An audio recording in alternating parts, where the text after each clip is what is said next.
মালদা শহরের 19 নম্বর ওয়ার্ডের ঠাইদারপুর এলাকায় উস্কৃতি দৌরাত্মের অভিযোগ।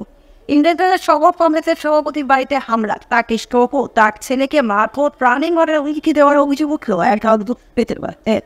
শুধু তাই নয়, দুষ্কৃতীরা রাতের অন্ধকারে ওই এলাকায় কংগ্রেস প্রার্থী ঈসা খান চৌধুরীর সমর্থনে লাগানো ব্যানার ফেস্টুন ছিঁড়ে কেটে নষ্ট করে ফেলে বলে অভিযোগ।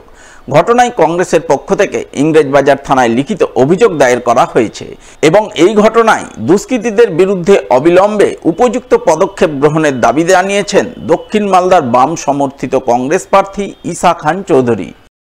ইংরেজবাজার শহরে আমাদের 19 নম্বর ওয়ার্ডে আমাদের কংগ্রেস, জাতীয় কংগ্রেস টাউন প্রেসিডেন্ট নূর ইসলাম মাহালদারের বাড়িতে আক্রমণ হয়েছে গতকাল রাত্রি 3টা নাগাদ। ওর বাড়িতে ইট চড়ানো হয়েছে, তারপরে ওর বাড়িতে বিভিন্ন পোস্টার, ফ্ল্যাক্স, যে একটা কংগ্রেস ক্যাম্প ছিল বাড়ির পাশে, ওইগুলো ফ্ল্যাক্স, পোস্টার, ফ্ল্যাগ সব ছিঁড়ানো হয়েছে, সব ধ্বংস হয়েছে। এটা গতকাল রাত্রে হয়েছে আর পরশু রাত্রেও হয়েছে। কিছু দুষ্কৃতীরা করেছে, আমরা একটা এফআইআর করেছি, কিন্তু এখন অবধি পুলিশ সেভাবে অ্যাকশন নেয়নি। আমাদের দাবি হচ্ছে পুলিশের কাছে যে এই দুষ্কৃতীদেরকে ইমিডিয়েটলি ধরতে হবে এবং আমাদের টাউন প্রেসিডেন্টের সেফটির জন্য ওখানে পেট্রোলিং এবং একটা পুলিশের প্রোটেকশন থাকতে হবে। ঘটনায় দুঃখ প্রকাশ করেছেন জেলা তৃণমূলের সহসভাপতি বাবলা সরকার। তিনি বলেন, রাতের বেলায় নেশাগ্রস্তরা ঘুরে বেড়ায়, সেই সমস্ত দুষ্কৃতীরাই এই ঘটনা ঘটিয়ে থাকতে পারে। তাই যে বা যারাই এই ঘটনা ঘটিয়েছে তার বিরুদ্ধে পুলিশের কড়া ব্যবস্থা নেওয়া উচিত। উৎসবের মুখর দিন ছিল, ওদিন অনেক দুষ্কৃতী আছে, অনেক নেশাগ্রস্ত লোক রাতে ঘুরে বেড়ায়,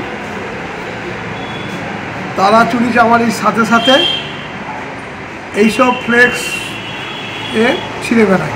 ওটা দুঃখের কথা যে এরকমভাবে বিভিন্ন রাজনৈতিক দল অনেক কষ্ট করে তারা ফ্ল্যাগ ফেস্টুন লাগায়, ছেলেরা লাগায়, আর এই দুষ্কৃতীরা এগুলো নষ্ট করে তারা একটা মজা পায়। এর বিরুদ্ধে কিন্তু ব্যবস্থা নেওয়া উচিত। অন্যদিকে পুরাতন মালদা পৌরসভার 7 নম্বর ওয়ার্ডের বাচামারি পালপাড়ায় তৃণমূলের নির্বাচনী ফেস্টুন ব্যানার ছিঁড়ে নষ্ট করল দুষ্কৃতীরা। প্রতিবাদে শনিবার ওল্ড মালদা রোড অবরোধ করে বিক্ষোভ দেখালেন তৃণমূল নেতাকর্মীরা।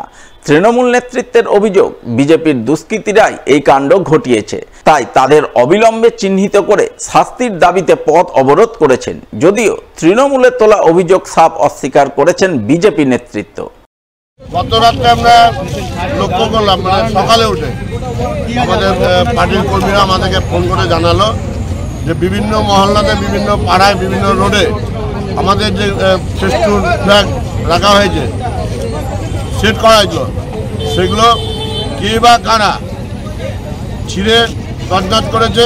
আজকে গতকাল যখন খগেন মুর্মুর নমিনেশন ফাইল হয়, খগেন মুর্মু বুঝতে পেরেছিলেন যে এই এলাকাতে আর ভোট পাবে না, সেই মোতাবেক ওনাদের দুষ্কৃতীদের দ্বারা আমাদের এই বিভিন্ন ফ্ল্যাগ ফেস্টুন বিভিন্ন পাড়ায়, বিভিন্ন ওয়ার্ডে আজকে এই কাজগুলো ঘটাচ্ছে।